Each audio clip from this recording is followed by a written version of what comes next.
ஹே everyone, அஸ்ஸலாமு அலைக்கும். இன்றைக்கி நம்ம சேனலில் இந்தியன் ஸ்டைலில் பபுள் காஃபி செய்ய போகிறோம். போபா காஃபின்னு கூட சொல்லுவாங்க.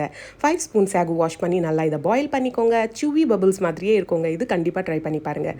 பாயில் ஆனது ஒன்றையே இதை ஸ்ட்ரெயின் பண்ணி நல்லா கோல்ட் வாட்டரில் வாஷ் பண்ணிவிடுங்க. அப்போ தான் ஒன்றுக்கு ஒன்று இது ஒட்டாது. அப்புறம் வெல்லம் கொஞ்சம் லைட்டாக 5 ஸ்பூன் வெல்லம், 1/2 ஸ்பூன் வாட்டர் போட்டு உருக்கிட்டு அதில் இந்த சாகுவஸ் ஆட் பண்ணிவிட்டு ஆறுறதுக்கு வச்சுடுங்க.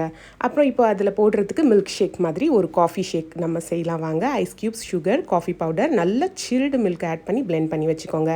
ஒரு கிளாஸில் இது முதல்ல போபாஸ் போடுங்க, அப்புறம் ஐஸ் க்யூப்ஸ், அப்புறம் நம்ம செஞ்சு வச்சுருந்த மில்க் ஷேக். இது யங்ஸ்டர்ஸ் நடுவில் ரொம்ப க்ரேஸியாக போயிட்டுருக்க ஒரு பபுள் காஃபின்ட்டு சொல்லலாம். நீங்கள் கண்டிப்பாக இது செஞ்சு பாருங்கள். சாகு அப்படின்றது நம்மளுக்கு ஹெல்த்தி தான். இது அழகாக சம்மரில் செஞ்சு கொடுங்க. கண்டிப்பாக நம்ம சேனலை சப்ஸ்கிரைப் பண்ணி, லைக் பண்ணி, ஷேர் பண்ணுங்கள்.